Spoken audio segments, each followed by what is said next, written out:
The iron bit into Alara's wrists, and the cold bit deeper. She'd stopped shivering an hour ago. That was bad. She knew that was bad.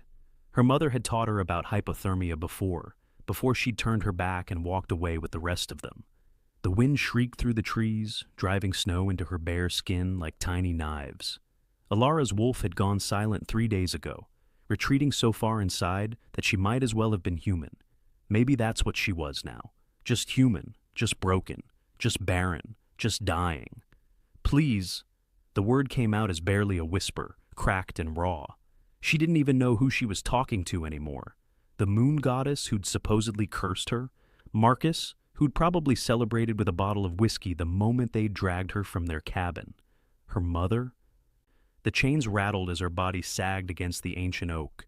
She couldn't feel her legs, couldn't feel much of anything except a strange, creeping warmth that she knew meant she was close to the end. 3 years.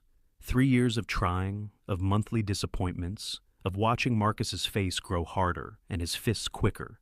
3 years of whispers following her through the pack grounds, barren, cursed, worthless. The elders had deliberated for all of 2 hours before passing judgment. The tradition was clear. A she-wolf who couldn't bear young was a weakness the pack couldn't afford, an offering to cleanse their bloodline, a sacrifice to appease the goddess. Alara had knelt before them and accepted their sentence because what else could she do? She'd watched her mother's face, searching for any sign of protest, any flicker of the woman who'd once sung lullabies and braided her hair. Nothing. Marcus had volunteered to escort her to the edge of their territory. He'd smiled the whole time, that cold smile that had replaced whatever warmth he'd shown during their courtship. "Don't take it personally, darling," he'd said as the pack warriors stripped her clothing and locked the manacles around her wrists. "It's tradition. Tradition, as if that made it better. As if centuries of brutality were somehow noble because they'd been doing it for generations." The snow was deeper now, drifting up past her knees where she slumped against the tree. She couldn't see more than a few feet in any direction through the white wall of the blizzard. The winter moon was somewhere above those clouds, full and heavy, watching her die. "I'm sorry I failed you," Alara thought, though she wasn't sure if she meant the goddess or her pack or herself. "I tried. I really tried." Her eyes drifted closed. The warmth was spreading now, almost pleasant, like sinking into a hot bath. She knew it was a lie her body was telling, one final mercy before the end, but she welcomed it anyway.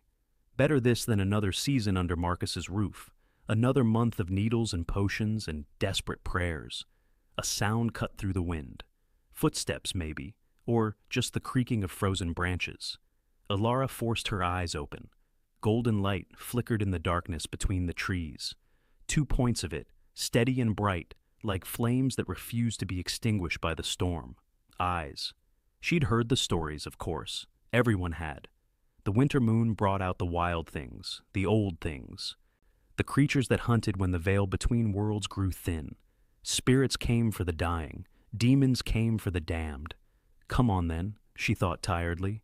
Get it over with. The eyes moved closer. The snow seemed to part around them, and Alara realized with distant surprise that there was a shape attached to those eyes. A massive shape, dark and solid, pushing through the drifts like they were nothing. A wolf, but not like any wolf she'd ever seen. Even through her fading vision, she could tell this creature was enormous, easily twice the size of the largest male in her pack. Its fur was so dark it seemed to swallow the light, except for those eyes, burning gold in the shadows. The wolf stopped a few feet away, snow clinging to its muzzle. It studied her with an intelligence that made her remaining instinct scream danger. But Alara was too far gone to care. If death wanted to wear fur, that was fine by her. "Make it quick," she whispered. The wolf's head tilted. Then it began to shift. Alara had seen hundreds of shifters change forms throughout her life, but this was different. The air itself seemed to ripple and bend around the creature as bone and muscle reformed. Within seconds, a man stood where the wolf had been. Not just any man. The most striking man she'd ever seen. He was tall, broad-shouldered, with sharp features that seemed carved from stone. His hair was black as his wolf's fur, falling to his shoulders in wild tangles. He wore dark leather and fur despite the cold, and steam rose from his bare skin where snowflakes melted on contact. Those golden eyes never left her face. Who did this?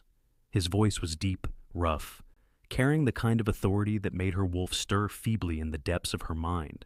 Alara tried to laugh, but it came out as a cough. Does it matter? He moved faster than should have been possible, crossing the distance between them in a single stride. His hands went to the chains, and she felt the iron heating under his touch, softening until it cracked and fell away. She collapsed forward. He caught her, lifting her against his chest like she weighed nothing. His body was furnace hot, and Alara couldn't help pressing into that warmth even as her mind screamed warnings about strange males and unknown wolves.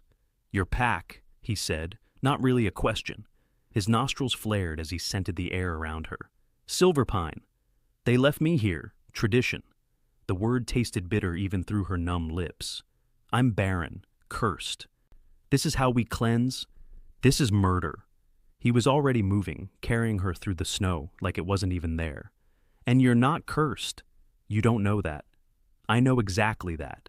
He looked down at her, those impossible eyes seeing too much. "You smell like witch magic, old magic. Someone's been poisoning you." The words didn't make sense. Couldn't make sense. Alara tried to shake her head, but her neck wouldn't cooperate. "My mother would have known. She's a healer. Your mother is the one who reeks of it." Alara's breath caught. No, that wasn't possible. Her mother had been distant these past 3 years, yes, withdrawn and cold, but she couldn't. The man's arms tightened around her as her body started shaking. Tremors that had nothing to do with the cold and everything to do with the horrible understanding trying to claw its way into her mind. "Why?" The word broke on a sob. "I don't know yet." His jaw was tight as he navigated through the trees with the confidence of someone who knew exactly where he was going. "But I'm going to find out. Do you want to live?" It should have been an easy answer, but 3 years of pain and humiliation and slow death had taught Alara that sometimes living was harder than dying. Sometimes being barren and cursed and worthless meant there was nothing left worth saving. "I don't know," she whispered honestly. Something flickered across his face. Not pity, but something fiercer. Understanding, maybe. Or recognition. "Then let me want it for you," he said, "until you can want it for yourself." Through the blizzard, Alara could make out shapes now. Tents, fires. The sprawling camp of a large pack, though not one she recognized. Wolves moved through the snow, pausing to watch as their leader carried her through the center of their territory. "Who are you?" she managed to ask. Those golden eyes met hers again, and this time she saw the weight they carried, the centuries, the power. "Theron Nightshade," he said quietly. "Alpha King of the Northern Territories." Alara's failing heart stuttered. She'd heard that name. Everyone had. The King of Kings, they called him. The wolf who commanded loyalty from 100 packs and answered to no one but the goddess herself. "Why?" she asked. "Why would you save someone like me?" He didn't answer immediately. Instead, he pushed through the flaps of the largest tent and laid her down on a pile of furs so soft she wanted to weep. The warmth inside was overwhelming after hours in the cold, and her body finally gave up trying to function.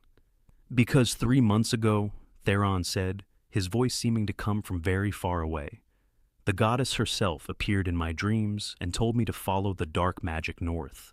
She said I would find something worth more than gold." His hand brushed hair back from her face with surprising gentleness. "I think I just found it." The world was going dark around the edges, but Alara heard shouting, footsteps, someone yelling about healers and hypothermia and dangerous magic. Theron's voice cut through it all like a blade. "She lives. That's an order." Those golden eyes were the last thing Alara saw before consciousness finally, mercifully, slipped away. Wanting to see what would happen next? Subscribe to this channel to get to listen to more of our upcoming exciting stories. Click on the subscribe button now. Thank you. Chapter 2. Alara woke to silk sheets and the smell of lavender. For 3 blissful seconds, she thought she was home in her mother's cottage, 8 years old again, before Marcus and the arranged mating and everything that came after. Then memory crashed back like a fist to the chest, and she bolted upright with a gasp that tore at her healing throat. Not her mother's cottage, not anywhere close. The room around her was enormous, all polished wood and stone walls hung with tapestries she couldn't even begin to price. Morning light streamed through windows that overlooked snow-covered mountains. The kind of view that belonged in paintings, not real life. The bed she'd been sleeping in could have fit 6 people comfortably and probably cost more than her entire pack's winter stores. Her stomach twisted with shame so violent she thought she might be sick. She was in the palace, the royal palace, which meant Theron Nightshade, the Alpha King himself, had actually brought her here instead of just dumping her at the nearest healer's hut like any sensible person would have done. No, no, no. Alara threw back the covers, ignoring the way her muscles screamed in protest. 3 days, he'd said. She'd been unconscious for 3 days while the king's healers worked on her, pumping her full of goddess knew what, wasting resources on someone who'd been marked for death. She was wearing a nightgown, soft cotton, plain but clean. Nothing like the scratchy wool she'd grown used to in Marcus's house. Someone had dressed her, bathed her probably, fed her through whatever means healers used for the unconscious. The humiliation burned hotter than frostbite. There was a knock at the door, polite but firm. "Miss Alara, His Majesty requests your presence in the West Solar when you're able."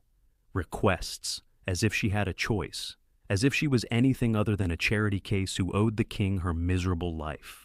"I need clothes," Alara called back, her voice hoarse. "In the wardrobe, miss. Take your time." Take her time, like she was a guest instead of whatever she actually was. Servant, pet project.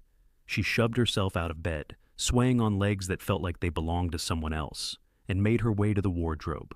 More luxury, dresses in soft fabrics, leggings and tunics for practical wear, even a cloak lined with fur. All in her size, which meant someone had been measuring her while she slept. The violation of it made her teeth clench.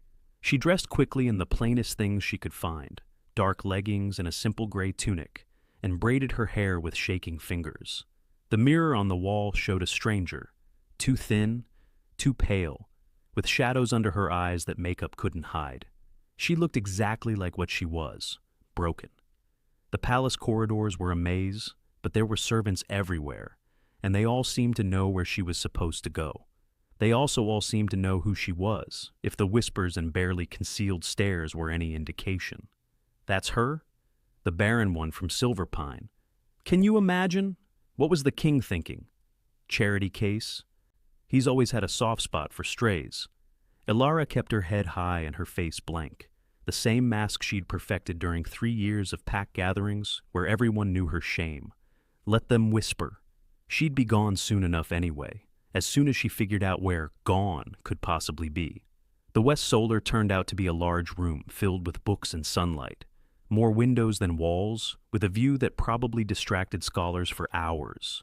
Theron stood by one of those windows, his back to the door, tension visible in every line of his broad shoulders. He'd seemed larger in the blizzard, larger than life, but even here in the clean light of day he was impressive, powerful.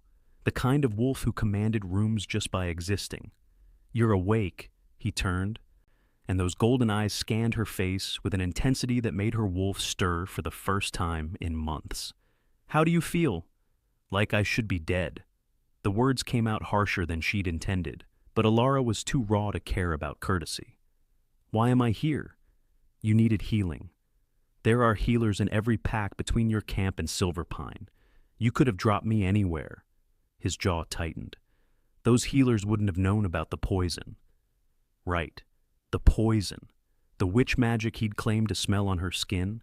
The impossible accusation against her mother that Alara still couldn't process. "So, what am I?" She crossed her arms, fighting the urge to bolt. "A medical curiosity? Research project? Are your healers writing papers about the cursed she-wolf who survived? You're a guest. Guests get invited.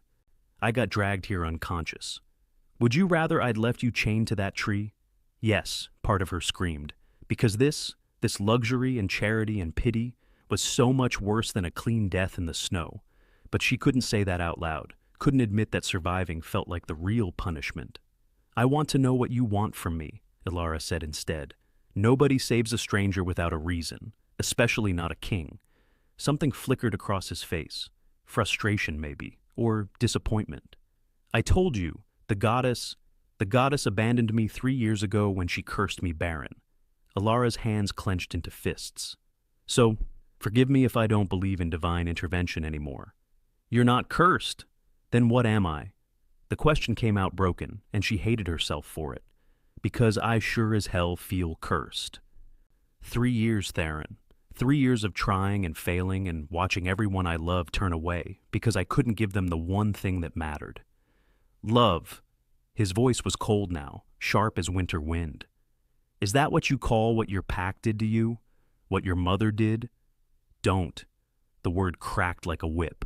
You don't get to talk about my mother. You don't know anything about... I know she's been poisoning you since the day you were mated. He crossed the room in 3 strides, stopping close enough that she had to tilt her head back to meet his eyes. I know she's the reason your wolf went silent, the reason you couldn't conceive, the reason you were dying in that blizzard instead of safe in your den. No. But even as Alara said it, pieces were clicking into place.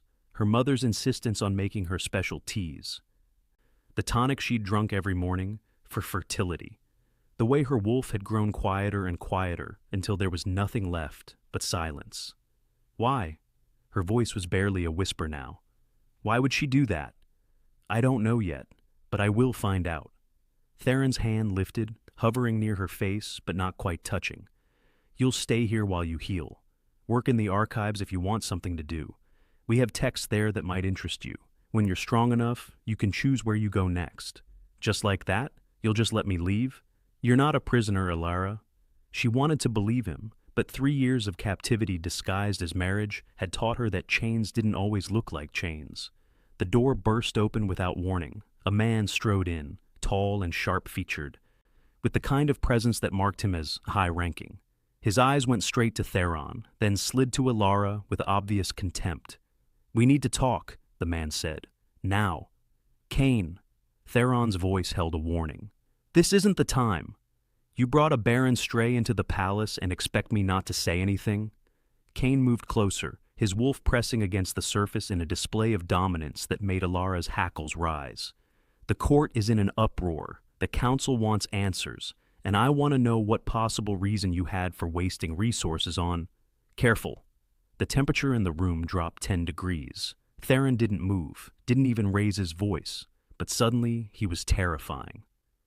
You're talking about a member of this household. I'm talking about a stranger who brings nothing but questions and problems. Kane's lip curled. She can't even shift properly from what the healers say. Her wolf is damaged. What use is she to anyone? The shame that crashed over Alara was so familiar it almost felt like home. This was what she'd heard in her own pack for years. The same contempt and dismissal. The same judgment that said she was worth less than nothing. Get out! She heard herself say. Both men looked at her. I said get out. She met Kane's stare head on, even though her knees were shaking.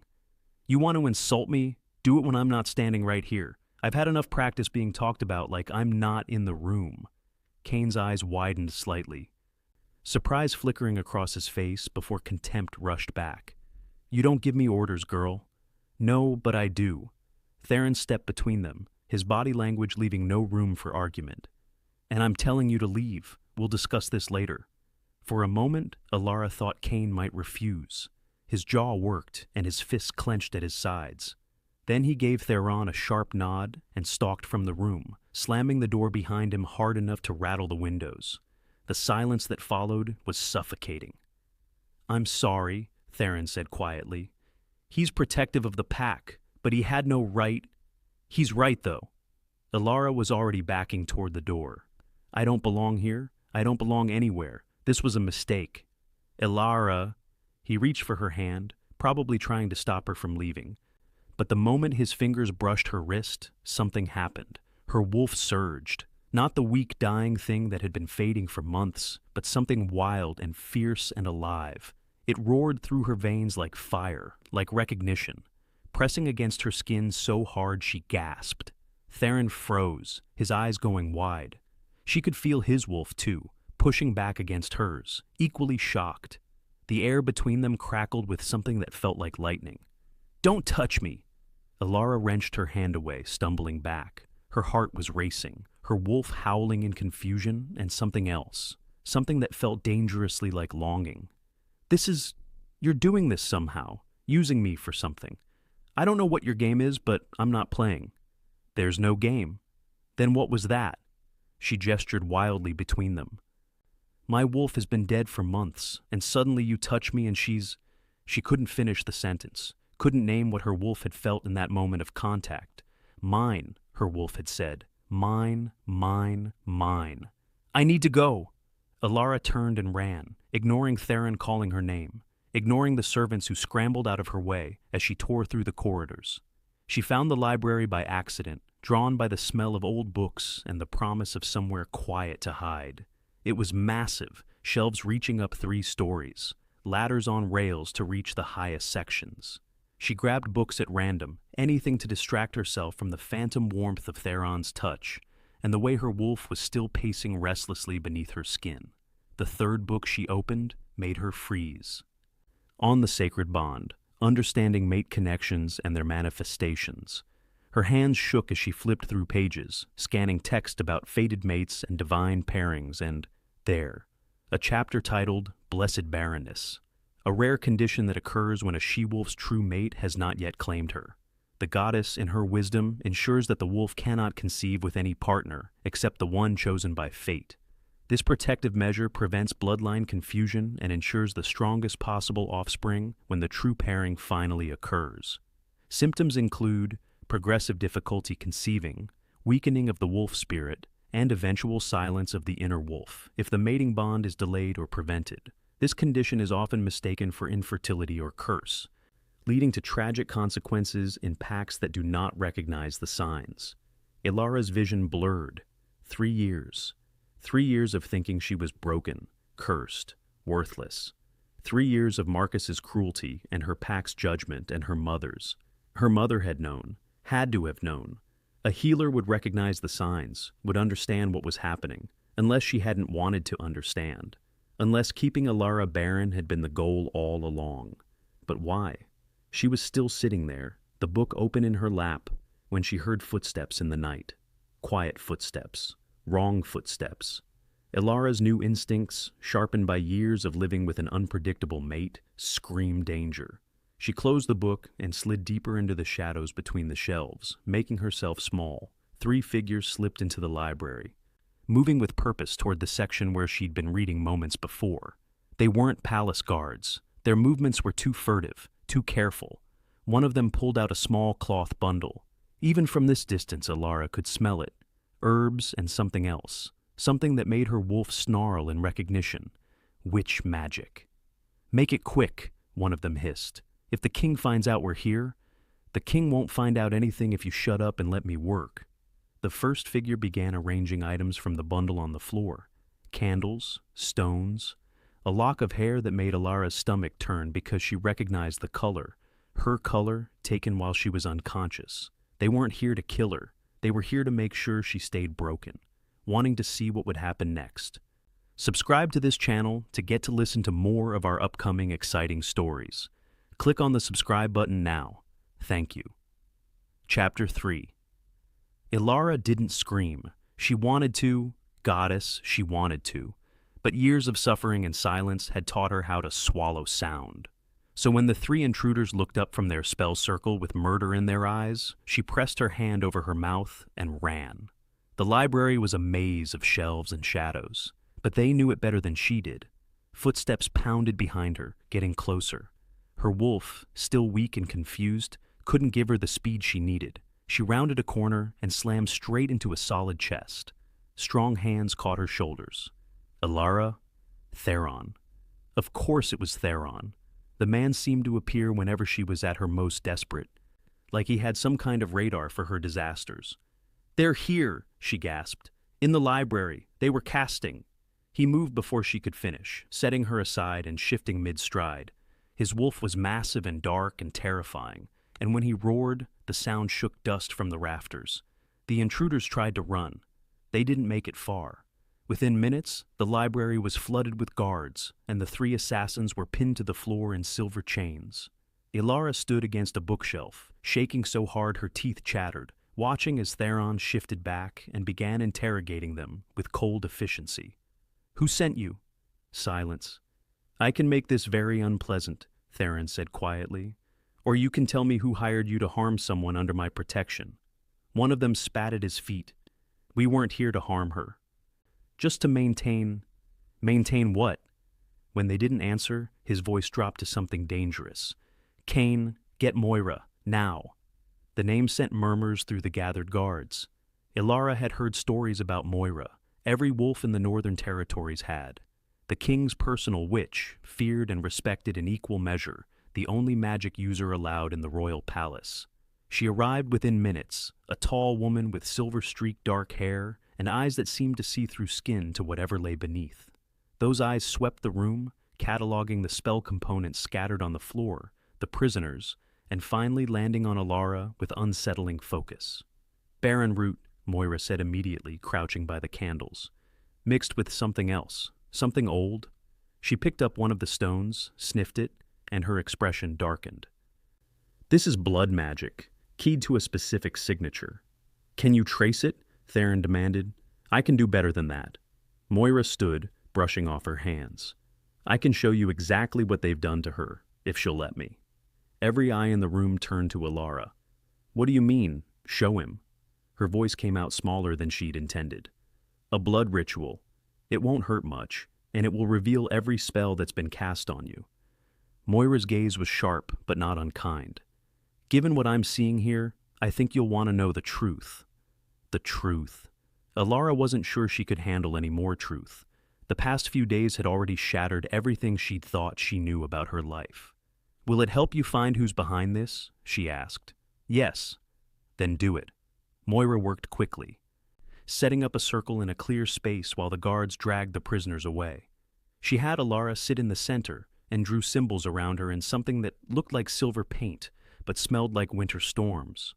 This is a forbidden ritual in most territories, Moira explained as she worked. It requires the subject's willing participation and reveals intimate details about their magical history. Some people have secrets they'd rather keep hidden. I don't have any secrets, Ilara said bitterly. Everyone already knows I'm broken. You're not broken. Theron had moved closer, standing just outside the circle. And after tonight, you'll know exactly what was done to you. Moira produced a small silver knife. Your hand, dear. The cut was quick and precise. 3 drops of blood falling onto a crystal dish in the center of the circle. Moira added her own blood, then began chanting in a language Ilara didn't recognize. The world exploded into color. Images flooded Ilara's mind, memories she'd forgotten or repressed. Moments that suddenly made horrible sense. Her 16th birthday. Her mother giving her a special tea to help with her first heat. The bitter taste she'd learned to ignore. Morning after morning of drinking it down while her mother watched with unreadable eyes. And there was the magic. Dark threads woven through her blood, wrapped around her wolf, choking the life from her spirit month by month. Barren root, yes, but also something else. Something that smelled like her mother's hands, her mother's magic, her mother's deliberate betrayal. 6 years. Moira's voice seemed to come from very far away. She's been poisoning you for 6 years, since before your first heat. Not just Barren root, though that's certainly here, but a mate bond suppressant. A very old, very illegal spell designed to keep you from recognizing your true mate even if you met them. The library spun. Ilara gripped the floor, trying to anchor herself, but the revelations kept coming. There's more, Moira continued, and her voice had gone grim. The spell is keyed to your mother's magical signature, but there's another signature here too. Fainter, but present. Someone helped her. Someone with significant power. Who? Theron's voice was barely controlled fury. I can't tell from this, but whoever it is has access to magic that shouldn't exist anymore. Old pack magic, the kind that was banned generations ago. Moira looked up at him. This goes deeper than a mother trying to control her daughter's mating choices. This is conspiracy. The ritual circle faded, leaving Ilara kneeling on cold stone with the truth burning in her veins. 6 years. Her mother had been poisoning her since she was 16 years old, stealing her heat, her wolf, her chance at finding her mate. And she'd done it with help, which meant this wasn't just family betrayal, it was pack betrayal, political betrayal. I'm going to be sick. Alara lurched to her feet and barely made it to a corner before her stomach rebelled. Someone held her hair back. Moira, she realized distantly, and rubbed gentle circles on her back. The poison is still in your system, the witch said quietly. I can purge it, but it won't be pleasant. Nothing in my life is pleasant. Alara wiped her mouth with a shaking hand. How bad? The Barren root has been building up for years. Removing it all at once will feel like fire in your veins. It could take hours, maybe days. And if you don't remove it, then you'll never fully heal. Your wolf will never be whole, and you'll never be able to recognize your true mate, even if he's standing right in front of you. Something in the way Moira said, it made Alara look up. The witch's eyes flicked toward Theron, just for a second, before returning to Alara's face. A warning. Or maybe a revelation. No, that was impossible. Theron was the Alpha King. She was a broken she-wolf from a nothing pack. The goddess couldn't. Do it, Alara said, before she could think about it too hard. I want it out of me. All of it. Moira transported them to a room deep in the palace, one clearly designed for magical work. Symbols covered the walls, and the air thrummed with contained power. She had Alara lie on a padded table while she prepared various potions and components. This will be easier if someone you trust stays with you, Moira said. The pain will be intense, and having an anchor helps. I don't have anyone I trust. Then I'll stay, Theron said from the doorway. He'd followed them, of course he had. Alara wanted to tell him to leave, that she didn't need him witnessing her being torn apart yet again. But the words wouldn't come. Truth was, she did want him there, had wanted him there since the moment he'd carried her from that blizzard, and that wanting scared her more than the poison ever had. Fine, she whispered. Moira made her drink something that tasted like metal and rot. Then the witch placed her hands on Alara's stomach and began chanting. The pain started as a whisper, a tingle. Then it grew. Fire. She'd thought she understood fire from the frostbite, from the hypothermia, but this was different. This was internal, burning through her blood and bones, scouring away years of accumulated poison with all the gentleness of a forest fire. Alara screamed. Hands grabbed hers. Theron's hands, large and calloused and solid. I've got you, he said. Breathe. Just breathe. She couldn't breathe, couldn't think. The fire was everywhere now, and with it came memories she'd suppressed. Marcus hitting her, the pack elders condemning her, her mother's face blank and cold as they chained her to that tree. Every moment of humiliation and pain came flooding back, amplified by the magic burning through her system. Talk to me, Theron demanded. Stay here, Alara. Don't go into your head. It hurts. The words came out broken. I know it hurts, but Moira's halfway done. You're doing so well. The praise shouldn't have mattered, but it did. She clung to his hands like they were the only solid thing in a world of pain, and she talked. Rambled, really. About growing up in Silver Pine. About wanting to be a healer like her mother. About Marcus's courtship. How he'd been kind at first, before the mating ceremonies, before everyone realized she was barren. He told me I was worthless, she gasped. Every day. Said I'd ruined his life, that he'd been promised a strong mate who could give him strong sons. And instead, he got me. He was wrong. Theron's grip tightened. You hear me? He was wrong about all of it. The fire intensified, and Alara screamed again. Her back arched off the table, every muscle locked in agony. Through it all, Theron held on, his voice a steady anchor in the chaos. And then, something snapped. It felt like a cord she hadn't known existed, suddenly pulled taut between her heart and his. Golden light exploded behind her eyes, and her wolf, rose up howling in recognition. Not the broken, dying thing she'd carried for months, but something fierce and whole and utterly certain. Mate, her wolf sang. Mate, mate, mate. The bond slammed into place like lightning strike, like destiny, like everything her mother had stolen from her finally being returned. She could feel Theron through it, his shock, his anguish, his carefully controlled fury. Could feel how long he'd been carrying this knowledge, this burden. He'd known. The pain of the purge faded to background noise compared to the realization crashing over her.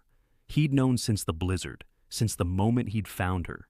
That's why he'd saved her, why he'd brought her here, why he'd been so careful, so controlled, keeping his distance while his wolf must have been screaming the same thing hers was screaming now. "You knew," she whispered. Theron's hands released hers. He stood, his face going carefully blank. "Yes." "How long?" "Since I found you?" His voice was flat, emotionless. "Your scent was buried under the poison, but my wolf recognized you anyway. And you didn't tell me. What was I supposed to say?" He turned away, putting distance between them. "You were dying. Then you were healing. Then you were dealing with assassins and blood magic and finding out your mother had been poisoning you. When exactly was the right time to drop that bomb?" He wasn't wrong, but goddess, it still hurt. "So what now?" "Now?" Theron's laugh was bitter. "Now nothing? The bond is a mistake." The words hit like a physical blow. "A mistake?" The goddess got it wrong. He still wouldn't look at her. 3 years ago, I met my mate, my true mate. She died in a territorial dispute before we could complete the bond. I mourned her, moved on, built a life without her. But I'm here. Alara slid off the table, ignoring Moira's protests that she needed to rest. "I'm your mate. The bond we both felt it. I felt a bond." Finally he turned, and the pain in his eyes made her breath catch. "But I also felt a bond with Isla." "So either the goddess made a mistake then, or she made a mistake now. Either way, I can't—" His voice cracked. "I can't do this again. Can't accept a bond when it feels like I'm betraying her memory." "So, you're just going to reject me?" The question came out small. "Before we even have a chance? I'm going to give you a choice I never got." His jaw was tight. "You can stay here, heal completely, find somewhere safe to build a new life. Or you can leave and never see me again. Either way, I won't claim the bond. Won't force you into a mating you didn't choose with a male who can't give you what you deserve." Alara stared at him. This powerful king, who was somehow more broken than she'd ever been. The bond thrummed between them, new and fragile, and already being denied by the one person who was supposed to cherish it. "You're a coward," she said softly. His eyes flashed. "Excuse me?" "You heard me. You're a coward. You found your mate dying in a blizzard, and instead of being honest with her, you hid behind your grief and your guilt and your certainty that the goddess makes mistakes." She moved closer, driven by fury and hurt and the bond that was singing in her veins despite his rejection. "I lost 6 years to poison, 6 years of thinking I was broken and worthless and cursed. And now I find out the truth, that I have a mate, that I'm whole, that I could have had everything, and you're telling me you won't even try because you're scared." "I'm not scared. You're terrified." She was close enough now to see the gold flecks in his eyes, to feel the heat of his skin. "Terrified that if you let yourself have this, have me, something will take it away." "So you're taking it away yourself first. That's not honor, Theron. That's cowardice." For a long moment, he just looked at her. Then he stepped back, putting that careful distance between them again. "Believe what you want," he said. "But my answer is the same. I can't accept this bond, won't accept it. You deserve better than someone who will always be looking over his shoulder at what he lost."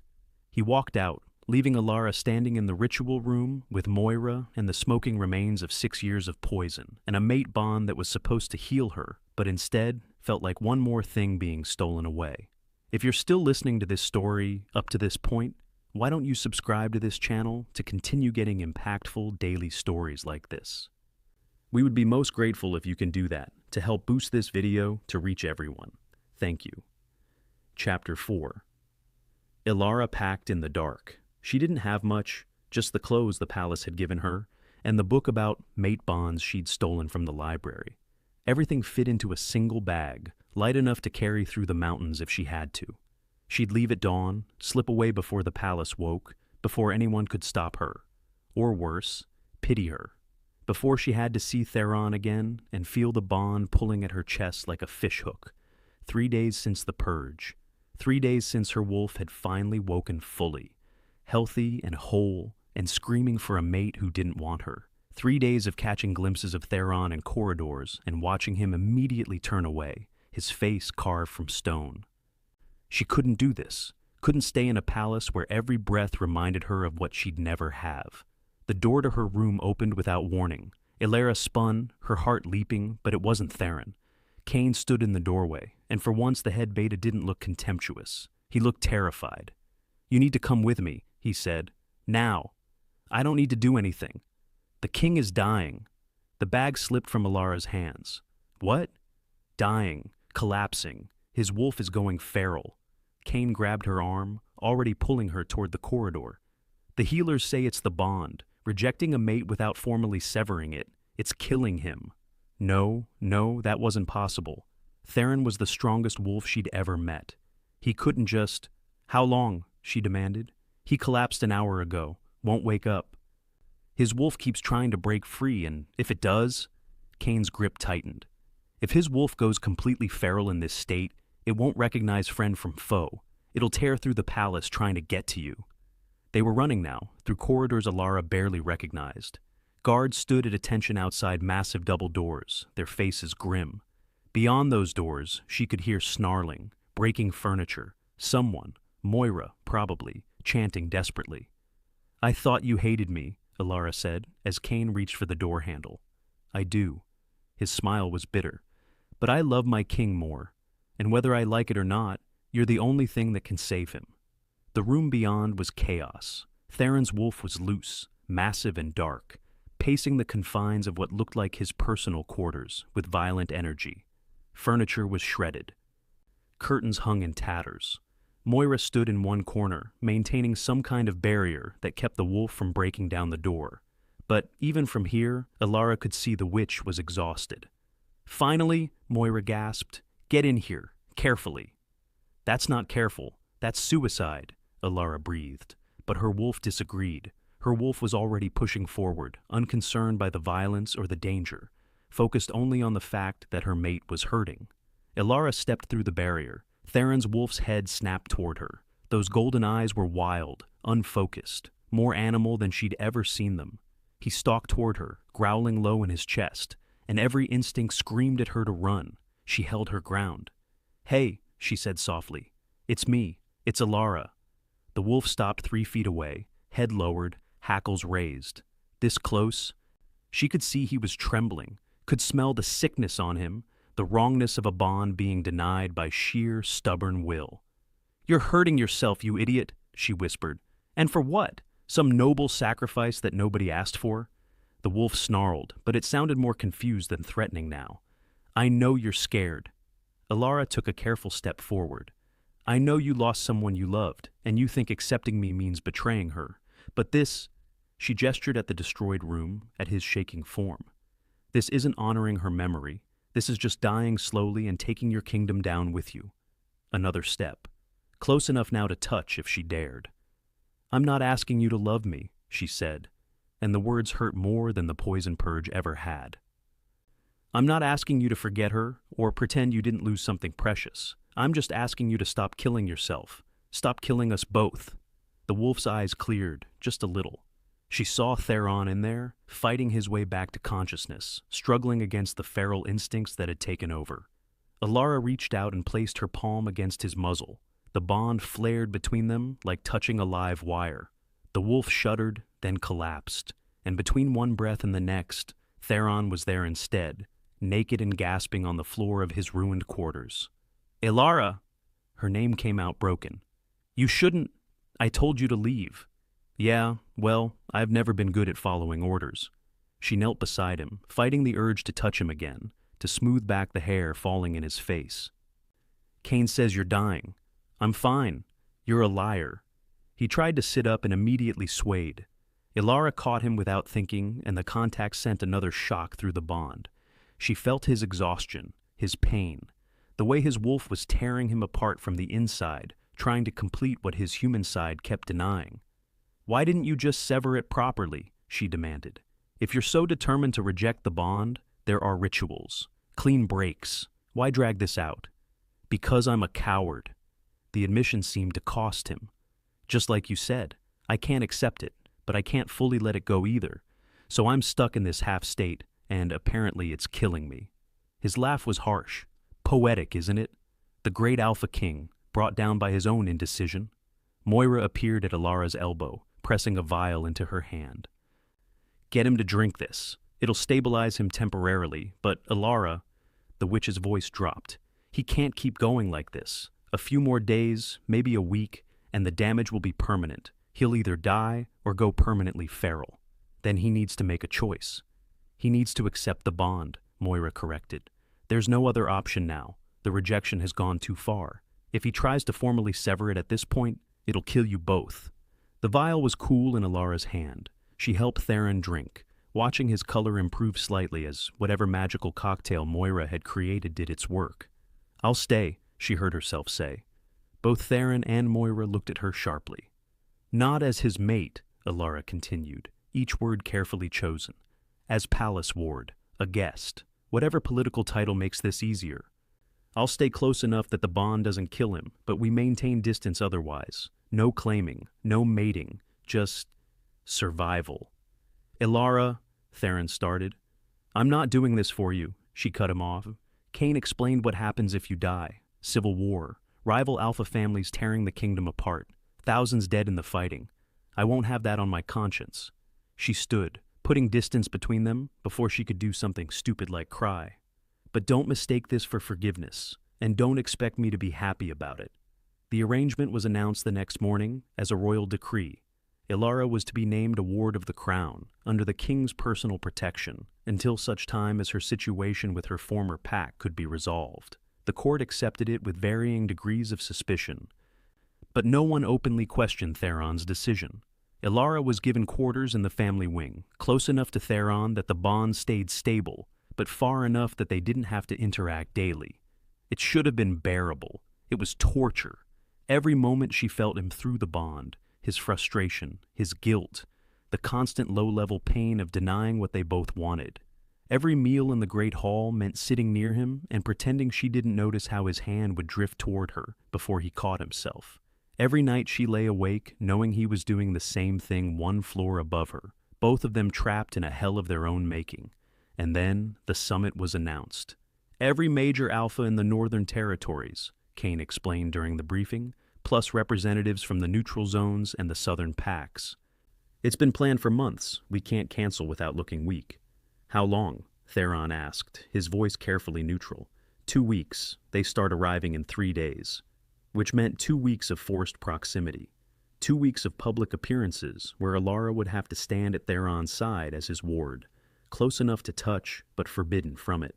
2 weeks of watching him be the perfect king for everyone except her. She was going to lose her mind. The Alphas arrived in a parade of power and politics. Elara recognized some pack names from her childhood: Ironwood, Shadow Fen, Crescent Bay. They all brought entourages and gifts and barely concealed curiosity about the mysterious ward the king had taken in. She smiled through the introductions, laughed at appropriate moments, played her part perfectly while her wolf howled in frustration. Then, on the 4th day of the summit, the Silver Pine delegation arrived. Elara felt them before she saw them, that particular mix of scents that meant home, or what used to be home. She was in the great hall when they were announced, standing with a group of visiting she-wolves who'd been politely interrogating her about palace life. Emissary Rowan of Silver Pine Pack, the herald called, and Elder Miriam. The room seemed to tilt. Her mother. Elder Miriam walked into the hall like she owned it, her healer's robes pristine, her face composed. She looked exactly the same as she had the night she'd watched them chain Elara to that tree. No guilt, no shame. Nothing but cool assessment as her eyes found her daughter across the room. Beside her, a man Elara didn't recognize carried a leather case that reeked of magic. Theron appeared at Elara's elbow so quickly she jumped. "Breathe," he murmured, low enough that only she could hear. "Just breathe. You don't have to speak to her." But Emissary Rowan was already approaching, the crowd parting before him. "Your Majesty," he said, bowing precisely. "Silver Pine Pack brings greetings in an urgent matter requiring your immediate attention." "This is a social gathering," Theron replied, his tone pleasant but firm. "Official matters can wait until the formal sessions tomorrow." "I'm afraid this matter concerns your ward." Rowan's smile didn't reach his eyes. "And it cannot wait." A hush fell over the hall. Elara felt dozens of eyes turned toward her, curious and hungry for drama. "Speak," Theron said. Rowan opened his leather case and pulled out a sheaf of papers, yellowed with age but still legible. "We have recently uncovered documents in our pack archives, birth records specifically." His voice carried across the suddenly silent hall. "Records that prove Alara of Silverpine is not who she believes herself to be." Alara's heart stopped. According to these documents, witnessed and sealed by pack elders 24 years ago, Alara is the illegitimate daughter of the former Alpha King, your father, your majesty. Rowan let the words hang in the air like poison. "Which would make her your half-sister." The hall erupted. Alara couldn't breathe, couldn't think. Half-sister. That would make the mate bond. It would make them... No, that was impossible. She would know. She would feel something wrong about the bond if they were related. The goddess wouldn't make that kind of mistake. Theron's hand found hers under the table, squeezed once. His face was perfectly blank, but she could feel his fury through the bond. "That's quite an accusation," he said calmly. "I assume you have proof beyond old papers?" "The papers bear your father's seal, and the signatures of 3 pack elders, all of whom are now deceased." Rowan spread them on the table. "They detail a liaison between the former Alpha King and a Silverpine she-wolf during a diplomatic visit. 9 months later, Alara was born. Miriam, her mother, stepped forward. "I've suspected for years," she said, and her voice held just the right note of reluctant confession. "The timing was right, but I raised her as my own, and we never spoke of it. I thought it better to let sleeping dogs lie." She was lying. Alara could see it in the way her mother's hands trembled slightly, in the too careful way she avoided meeting Alara's eyes. This was planned, orchestrated, part of whatever conspiracy had been poisoning her for 6 years. And the papers reeked of magic, that same wrong scent that had been on the assassin's spell components. "Those documents are fake," Alara said. Her voice came out stronger than she felt. "I can smell the witch magic on them from here." "Preposterous," Rowan scoffed. "You're simply trying to protect your position." "I'm stating facts." She stood, and Theron stood with her, a united front. "Someone has gone to a lot of trouble to forge those papers and create a lie designed to destroy both me and the king. I wonder why." "Because perhaps certain parties don't want the truth about your parentage revealed," Miriam said. "Perhaps they benefit from keeping you ignorant of your true bloodline." The accusation was clear. Theron knew and was hiding it to keep his ward, or worse, to continue an incestuous bond. The court was eating it up, scandal written across every face. "We will investigate these claims thoroughly," Theron announced, his voice cutting through the noise. "Until then, this summit continues as planned. Emissary Rowan, Elder Miriam, you'll make yourselves available for questioning." It wasn't a request, but as the crowd slowly dispersed, still whispering, Alara caught the satisfied look that passed between Rowan and her mother. They'd gotten exactly what they wanted: doubt planted, reputations damaged, and a bond that was already strained now hanging by a thread. If you're still listening to this story, up to this point, why don't you subscribe to this channel to continue getting impactful daily stories like this? We would be most grateful if you can do that to help boost this video to reach everyone. Thank you. Chapter 5. Alara spent the night in the archive room with Moira, surrounded by dusty books and the acrid smell of magic being unraveled. "It's definitely a forgery," Moira said for the 3rd time, holding one of the documents up to the light. "The seal is real. Someone stole an authentic seal from the old king's effects, but the paper itself is maybe 6 months old, 7 at most." "Can you prove it?" Alara's eyes burned from reading by candlelight, but she couldn't stop. Every text, every reference, every piece of evidence they could gather mattered. "In a way the court will accept. I can prove it to anyone with magical sight. Whether the court wants to believe me is another matter." Moira set the paper down carefully. "They want to believe it, Alara. The scandal is too delicious. The tragic king falling for his half-sister? That's the kind of story that spreads across territories. So we're ruined either way. Not if we expose who's really behind this." The witch pulled out another book, this one bound in black leather that seemed to absorb the candlelight. "I've been tracking the magical signature on those documents. It matches the signature from your poisoning, but there's something else, something older. I've seen it before." Where? Moira's expression went grim. 3 years ago, when Lady Selene died. Ilara's heart stuttered. Theron's mate. His supposed mate. Moira flipped through pages covered in cramped handwriting. I never trusted that bond. It appeared too suddenly, burned too bright, and then she died in a territorial dispute that was never properly investigated. I wanted to examine her body, but Theron was half mad with grief. He had her burned before I could. You think she faked her death? I think someone helped her fake a mate bond, and when she couldn't maintain the spell long-term, she found a dramatic exit. Moira looked up, and her eyes glittered with anger. And I think she's very upset that Theron has found his real mate now. The pieces clicked into place with horrible clarity. The assassination attempts, the forged documents, even her mother's involvement. It wasn't just cruelty or control, it was something bigger. She's been planning this for years, Ilara breathed. She tried to kill me as a child, didn't she? The Baroness curse wasn't meant to prevent pregnancy. It was meant to kill me before I ever met Theron. But your mother modified it. Moira pulled out one more text, this one with pages marked by careful annotations. Someone with healing magic diluted the curse, turned it from death to sterility. They saved your life while appearing to follow orders. Ilara's throat tightened. Her mother. Despite everything, despite the coldness and the betrayal and watching them chain her to a tree, her mother had saved her life. We need to talk to her, Ilara said, before Selene can get to her first. They found Miriam in the guest quarters, sitting alone by the fire. She looked up when they entered, and for the first time since this nightmare began, Ilara saw fear in her mother's eyes.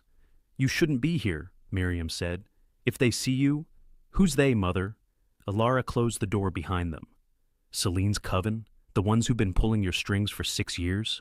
Miriam's face crumpled. She looked suddenly old, worn down by years of carrying secrets. You don't understand. She threatened to destroy the entire pack, everyone I'd ever loved. You had to poison your own daughter? I had to keep you alive. The words burst out of Miriam like they'd been caged too long. The original curse would have killed you before your 16th birthday. I modified it, turned it into something I could control, something that would keep you barren enough that Selene thought her plan was working while keeping you breathing. She stood, her hands shaking. Do you think it was easy? Watching you suffer? Watching Marcus abuse you? Seeing you lose hope day by day? You could have told me. And put you in more danger?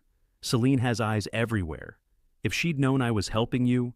Miriam's voice broke. I did what I had to do to keep my daughter alive. Moira stepped forward. Where is she now? Selene? I don't know. She contacts us through intermediaries. Rowan is one of hers. He's been working for her for years. Miriam looked at Ilara with desperate eyes. She's planning something for the blood moon tomorrow. Something big. She said it would be the end of the Pretender's reign and the beginning of a new order. The blood moon. The most powerful lunar event of the year, when magic ran wild and the veil between worlds thinned to gossamer. If Selene was planning to strike, she'd have maximum power. We need to tell Theron, Ilara said. He won't believe you. Miriam's laugh was bitter. He loved her, still loves her, from what I've heard. You think he'll accept that she's alive and has been manipulating him for years? But Ilara remembered the way Theron had looked when he'd refused their bond. The guilt, the grief, the certainty that he was betraying a dead woman's memory. He'll believe me, she said, because he's already starting to doubt. He just needs proof. They found Theron in the war room with Kane, studying maps and troop movements. He looked up when they entered, and Ilara saw the dark circles under his eyes. The way he moved stiffly like his body was fighting him. The bond was still killing him. Slowly, but inevitably. We need to talk, Ilara said, about Selene. The temperature in the room dropped 10 degrees. Kane's hand went to his sword instinctively, and Theron's eyes flashed gold. Choose your next words carefully, Theron said, his voice dangerously soft. She's not dead, she never was, and she's the one behind everything. The poisoning, the forgeries, the assassination attempts. Ilara pulled out the evidence they'd gathered, spreading it across the war table. Moira can explain the magical signatures. My mother can explain the blackmail. But you need to accept the possibility that the woman you loved was never really your mate. That's enough. Theron's fist slammed onto the table. I held her body. I mourned her. You held an illusion, Moira interrupted. A very good one, but still an illusion. The real Selene walked away 3 years ago when her fake bond started to unravel. She couldn't maintain the spell long term. No one can. So she staged her death and disappeared rather than face exposure. Why? The word came out broken. If she wasn't my mate, what did she want? Power. Kane had been silent until now, but his face was thunderous. She was always ambitious, always pushing for more influence. If she could fake a mate bond with you, become queen, she'd have access to everything. And when her deception started to fail, she had to eliminate any threat to her eventual return. Alara moved closer, risking his anger because he needed to hear this.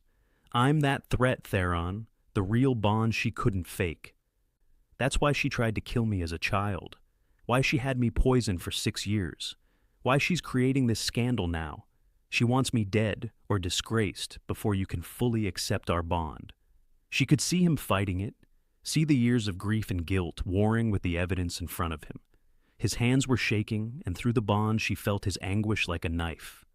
The blood moon is tomorrow, she said gently. Selene's planning something. My mother confirmed it. We can either waste time arguing about the past, or we can prepare for what's coming. For a long moment, Theron didn't speak. Then he looked at Moira. Can you prove she's alive? I can try to track her magical signature during the blood moon. She'll have to show herself if she's planning a major working. Moira's jaw set. But if I'm right, and she's been consorting with dark witches for years, she won't go down easily. Then we prepare for war. Theron's voice was pure alpha command now. Kane, double the palace guard. Moira, set protective wards around the royal wing. Miriam, he looked at Alara's mother with cold assessment. You'll remain under guard until this is resolved. If you've told us the truth, you'll be protected. If you've lied, you'll face judgment. Miriam nodded, resigned. As the room emptied, Alara found herself alone with Theron. The bond thrummed between them, heavy with unspoken words. I know you loved her, Alara said quietly, or thought you did. I'm not asking you to forget that. I don't know what was real anymore. He scrubbed a hand over his face. 3 years of memories, and now they're all suspect. Did she ever care about me? Or was it always just about power? Does it matter? Yes. He looked at her then, really looked at her, and the vulnerability in his eyes made her chest ache. Because if I was that easy to fool once, how do I trust myself now? Alara closed the distance between them and took his hand. The bond flared at the contact, warm and true, and nothing like the artificial magic Selene must have used. This, she said simply. This is real. Whatever she made you feel was a pale imitation of what we have. You know it. Your wolf knows it. That's why rejecting the bond has been killing you, because you can't deny what's true. His fingers tightened around hers. I'm sorry, for all of it, for not telling you immediately, for pushing you away, for making you stay when you wanted to leave. We can address all that later, she managed a smile. After we survive tomorrow. The blood moon rose over the palace like a wound in the sky, massive and crimson, and so bright it cast red shadows across the snow. Alara felt it in her bones, felt her wolf stirring with restless energy, stronger than she'd ever been. They'd set up defenses throughout the palace, guards at every entrance, wards on every window, Moira and her assistants maintaining a protective barrier around the royal wing that shimmered faintly in the moonlight. It wasn't enough. The attack came at midnight, when the moon was highest and blood-red light flooded the courtyards. Not an army, Selene was too smart for that. Just a small group of hooded figures who appeared in the center of the main courtyard, bypassing every ward like they didn't exist. Impossible, Moira breathed. Those barriers should have held. She's been in the palace before. Theron was already shifting. She knew where to anchor counterspells. The hooded figures threw back their cloaks. 7 witches, all wearing dark robes and carrying staffs that pulsed with wrong magic. And in the center, looking exactly as she had in the portraits Alara had seen, was Lady Selene. She was beautiful in a cold, sharp way. Blonde hair, ice blue eyes, and a smile that promised violence. "Hello, darling," she called to Theron. "Miss me?" Theron's growl shook the courtyard. Ilara felt his rage through the bond, his betrayal, his absolute fury at being manipulated for years. "I mourned you," he snarled, "and I appreciated that. Very touching, really." Celine twirled her staff. "But I'm afraid your mourning period is over. Time to move on. Preferably by dying so I can take my rightful place as queen." "You were never meant to be queen." "No, but I would have been good at it." Her eyes slid to Ilara. "And you. The little obstacle. I really thought the curse would kill you as a child. Then I thought the poison would finish you off. But here you are, stubbornly alive and ruining my plans." "Plans to do what?" Ilara demanded. "Steal a throne? Rule through lies?" "Plans to reshape the kingdom." Celine's staff began to glow. "This old order is dying. Too many rules, too many traditions. I'm going to burn it down and build something better. Something where power goes to those strong enough to take it, not those born to the right bloodline." "You're insane," Kane said from Theron's left. "I'm visionary." Celine raised her staff, and the other witches followed suit. "And you're all in my way." The spell they unleashed was like nothing Ilara had ever seen. Black fire that screamed as it flew toward them, hungry and alive and absolutely lethal. Moira's barrier caught it, but barely. The witch staggered under the assault, blood trickling from her nose. "I can't hold this long," she gasped. Theron shifted fully, his massive wolf form positioning himself between Selene and Ilara. Other guards followed suit, a wall of fur and fangs ready to fight. But Ilara felt something else rising inside her. Her wolf, no longer weak or dying, but powerful in a way she'd never experienced. Energy poured through her veins, bright and clean and absolutely certain. "Ilara, stay back," Theron commanded. She ignored him. Instead, she let her wolf rise. Let the transformation take her for the first time in years. Feeling bones shift and muscles reform. But this wasn't like before. This was moon-blessed, Moira whispered in awe. "She's moon-blessed." Ilara's wolf was smaller than Theron's, but she glowed. Literally glowed, silver light pouring from her fur like she'd swallowed the moon itself. And when she moved to stand beside Theron, the bond between them exploded into full power. She felt it flood through both of them, her power magnifying his strength grounding her power. Together, they were unstoppable. Together, they were what the goddess had always intended. "Impossible," Celine hissed. "She can't be. Moon-blessed are extinct." "Apparently not," Ilara snarled, and her voice was deeper in this form, resonant with power. The battle was brief and brutal. Celine's witches tried to focus their magic on separating Ilara and Theron, but together they moved like one being, anticipating each other's movements, covering each other's weaknesses. Moira joined the fight with her own magic, no longer defending, but attacking, breaking through the Dark Witch's defenses one by one. In the end, Selene stood alone, her staff shattered, her allies unconscious or dead around her. "You can't kill me," she spat at Theron. "I know too much, have too many allies in other packs." "Then you'll stand trial." Theron shifted back to human form, and Ilara did the same, standing at his side. "For treason, for murder, for conspiracy against the crown, and we'll make sure every pack in the Northern Territories knows exactly what you've done." "They won't believe you." "They will." Ilara stepped forward. "Because I'm living proof.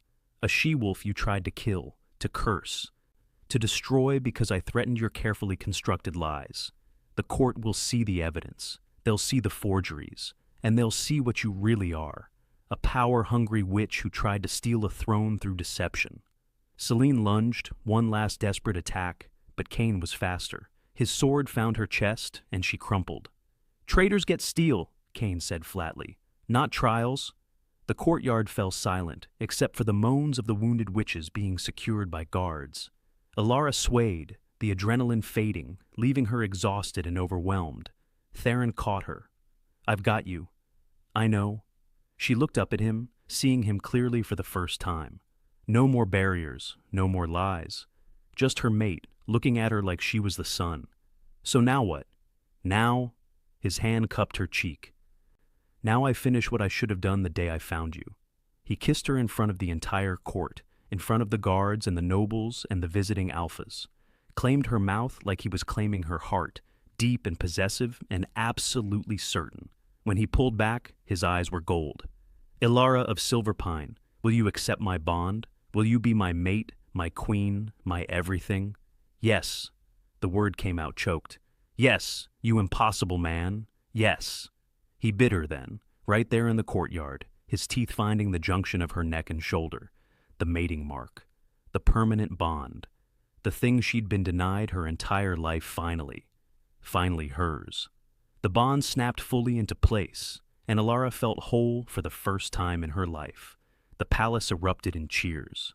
6 weeks later, Ilara stood in Moira's workroom, staring at the results of the witch's examination with disbelief. You're certain? Absolutely certain. Moira's smile was warm. Pregnant. About 3 weeks along, which makes sense given when you completed the mating bond. Pregnant. After years of thinking she was barren, after being abandoned to die because of it, she was carrying life inside her. There's more, Moira added gently. I'm sensing 2 heartbeats. Twins.